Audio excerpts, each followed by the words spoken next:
नमस्कार, आप देख रहे हैं न्यूज फ्लैश में हूं आपके साथ दिनेश प्रतिहार। आइए आपको लेकर चलते हैं आज की महत्वपूर्ण खबरों की ओर। राजस्थान में चल रही पैक्स समिति व्यवस्थाओं की हड़ताल को अब सहकारी क्षेत्र में भी मजबूत समर्थन मिलने लगा है। अखिल राजस्थान सहकारी बैंक अधिकारी एसोसिएशन राजस्थान और राजस्थान सहकारी बैंक कर्मचारी संघ राजस्थान ने संयुक्त रूप से पैक्स व्यवस्थाओं की न्यायोचित मांगों और उनके संघर्ष को पूर्ण समर्थन देने की घोषणा की है। संघर्षों ने अपने बयान में कहा कि वह सहकारी व्यवस्था और कर्मचारियों के हितों के प्रति सदैव प्रतिबद्ध है। वर्तमान में पैक्स व्यवस्था अपनी वैध मांगों को लेकर संपूर्ण कार्य बहिष्कार पर है। ऐसे में विभाग द्वारा उनके संघर्ष और अधिकारों की अनदेखी अनुचित है। संघों ने सरकार और विभाग से आग्रह किया है कि वे पैक्स व्यवस्थाओं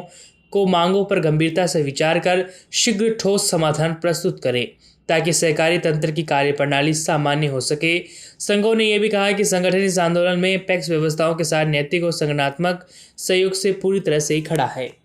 प्रदेश की सहकारी साख आंदोलन या सहकारी साख व्यवस्था या सहकार फसली ऋण व्यवस्था की आधारभूत इकाई सहकारी आंदोलन की नींव की ईंट जिला और राजधानी में बड़े बड़े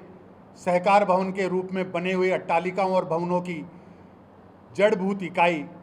ग्राम सेवा सहकारी समितियां में कार्यरत सहकारी समिति व्यवस्थापक, सहायक व्यवस्थापक, सेल्समैन और सहायक कर्मचारी अपनी बहुत ही मूलभूत और मौलिक मांगों को लेकर सरकार से गुहार कर रहे हैं। सरकार और सहकारी विभाग के सामने इस बात को रख रहे हैं कि आज जहां त्रिस्तरीय अल्पकालीन सहकारी साख व्यवस्था में राज्य सहकारी बैंक करोड़ों रुपए का आयकर चुकाकर प्रदेश में संस्थागत आयकर भुगतान में नंबर 1 पर है, जहां प्रदेश के जिला केंद्रीय सहकारी बैंक करोड़ों रुपए का आयकर चुका रहे हैं, वहीं उस त्रिस्तरीय सहकारी व्यवस्था की अंतिम और मूलभूत कड़ी ग्राम सेवा सहकारी समितियों के कर्मचारी 3 मोती के मणियों की माला का एक माला, एक माँ के 3 बेटों में एक बेटा, उसको 2 वक्त की भरपेट रोटी खाने की व्यवस्था नहीं है, नियमित मासिक वेतन भुगतान की व्यवस्था नहीं है, उसके परिवार के बुजुर्गों के लिए हारी बीमारी सेवा शुश्रूषा की व्यवस्था नहीं है, सामाजिक सुरक्षा के नाम पर सेवानिवृत्ति पर उसको पीएफ, ग्रेच्युटी और पेंशन के भुगतान की व्यवस्था नहीं है। आज नियोक्ता के रूप में कोई एक रूप समान व्यवस्था करते हुए कैडर निर्धारण की व्यवस्था नहीं है। जहां पहले मूलभूत रूप से व्यवस्थापकों से पदोन्नति के रूप में लोन सुपरवाइजर के रूप में 100% पदोन्नति की जाती थी, उस व्यवस्था में कहीं विसंगति और बिखराव पैदा कर दिया गया है। इन मौलिक मांगों को लेकर प्रदेश का पैक्स कर्मचारी बहुउद्देशीय ग्राम सेवा सहकारी समिति एम्प्लॉइज यूनियन के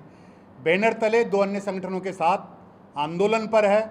सरकार से इस बात की गुहार कर रहा है कि हमारा कैडर निर्धारण करके कमज़ोर और आर्थिक रूप से असक्षम पैक्स में वेतन भुगतान की व्यवस्था की जाए, जिसमें बहुत ही व्यावहारिक व्यवस्था हो सकती है कि त्रिस्तरीय अल्पकालीन व्यवस्था में जहां सरकार की बजट घोषणा में 25,000 करोड़ और आने वाले बजट में हो जा 27,000 करोड़ हो सकता है या 30,000 करोड़ हो सकता है, उस ऋण वितरण व्यवस्था को जब अपेक्स बैंक, सीसीबी और पैक्स मिलकर संपन्न करते हैं और जिसमें पैक्स की बहुत बड़ी मूलभूत जमीनी स्तर पर किसान के खेत और खलियान तक जिम्मेदारी होती है, तो ऋण वितरण के आधार पर आनुपातिक रूप से अपेक्स बैंक और सेंट्रल कोऑपरेटिव बैंक को पैक्स के वेतन भुगतान की व्यवस्था के लिए कैडर व्यवस्था में पैक्स सैलरी फंड में कंट्रीब्यूट करने की एक मैकेनिज्म निर्धारित किया जाना चाहिए, जिससे करोड़ों रुपए के आयकर के भुगतान की जगह उस व्यवस्था में एक परिवार का अभिन्न अंग, शरीर का अभिन्न हिस्सा जो 2 वक्त की रोटी से महरूम है, उसके रोटी की व्यवस्था की जा सके। कि जैसे हर वर्ग के कर्मचारियों के सुरक्षित सेवा नियम होते हैं, वैसे अनुभवी लोगों की कमेटी बनाकर जिसमें यूनियन के प्रतिनिधि भी शामिल हों और सेवा नियमों का निर्धारण किया जाना चाहिए।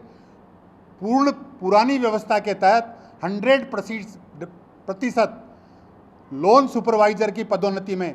व्यवस्थापकों को उनका अधिकार दिया जाना चाहिए। कहीं जो 20% बैंकिंग सहायक भर्ती में कोटा और आरक्षण निर्धारित किया गया था, अगर उस पर कहीं कोई माकूल और ईमानदारी से मंतव्य निर्धारित किया गया है तो अविलंब शीघ्र उस 20% की सिर्फ पैक्स कर्मचारियों के लिए वैकेंसी निकाली जानी चाहिए। इन मांगों के लिए हम सहकारिता मंत्री जी से, सहकारी विभाग से, रजिस्ट्रार और माननीय प्रमुख शासन सचिव सहकारिता महोदया से, माननीय मुख्यमंत्री महोदया से गुहार करते हैं और साथ ही साथ हम इस बात का स्वागत करते हैं, अभिनंदन करते हैं कि विधानसभा के कॉन्स्टिट्यूशन क्लब में माननीय सहकारिता मंत्री की मौजूदगी में माननीय सहकारिता मंत्री और प्रमुख शासन सचिव सहकारिता ने माननीय मुख्यमंत्री जी को अपने इस विचार और निर्णय से अवगत कराया कि केडर का निर्धारण करके और देश के अंदर राजस्थान वो पहला और अग्रणी राज्य बनना चाहिए जो केडर व्यवस्था की पहल करे, जो अन्य राज्यों में भी उदाहरण बनकर पैक्स कर्मचारियों का कल्याण हो। उस निर्णय का हम स्वागत करते हैं और विश्वास करते हैं कि उस भावना के अनुकूल प्रस्ताव बनाकर सरकार को भेजा जाएगा। साथ ही साथ हम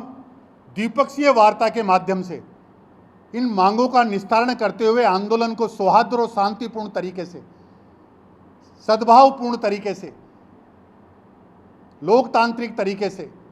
कि ले जाने की भी अपेक्षा इन संगठनों से भी करते हैं और सरकार से भी करते हैं। जहां तक इन मांगों का सवाल है, सहकारी साख समितियां, एम्प्लॉइज यूनियन राजस्थान और बैंक कर्मचारी संगठन इनकी इन वाजिब और जायज़ मांगों का समर्थन करता है। साथ ही साथ सरकार से मांग करता है कि इन पैक्स कर्मचारी संगठनों के साथ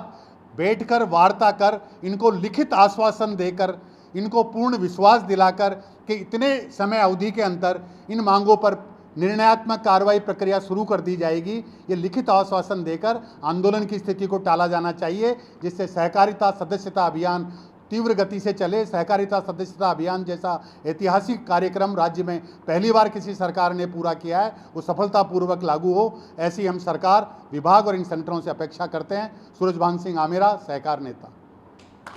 खबरों का सिलसिला यूं ही चलता रहेगा। आप देखते रहिए न्यूज़ फ्लैश। नमस्कार।